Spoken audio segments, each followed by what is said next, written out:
Hey everyone, welcome back to Corporate Decoder. Today we're diving into a Form 8K filing from Kingfish Holding Corporation, and I am not even kidding, this sounds like a fishy operation. We'll uncover what's going on with their upcoming shareholder meeting and what it all means for the company's future. Is this the catch of the day or just another red herring? Let's find out. This report is letting everyone know about a few important things happening at Kingfish Holding. It's like a public announcement keeping investors informed about major events. In this case, it revolves around their annual meeting of stockholders.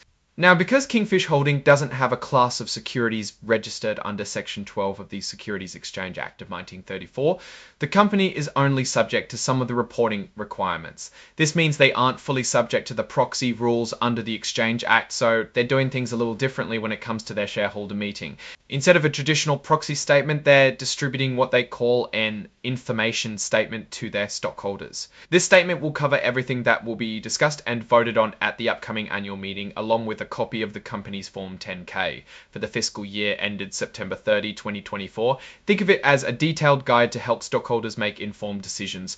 There is a small disclaimer here: the information included in the report is not considered officially filed in the same way as some other documents. This means it's not necessarily subject to the same level of legal liability unless the company specifically says it is.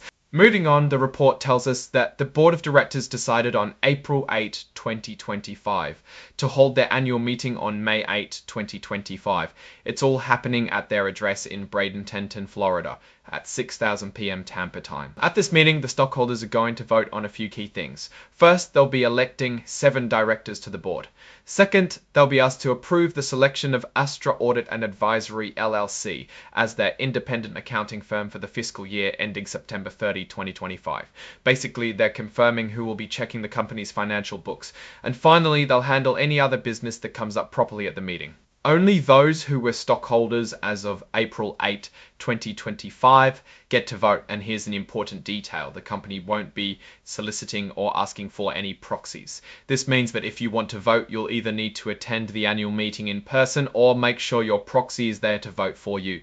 Okay, so what do we make of all this? Kingfish Holding is holding its annual meeting, where stockholders will elect directors and ratify their choice of auditor. The fact that they aren't soliciting proxies could mean a few things. Maybe they're confident in the outcome, or perhaps they want to encourage more direct participation from their stockholders. Now, what's my take on Kingfish Holding? Based on this finding alone, it's tough to paint a complete picture.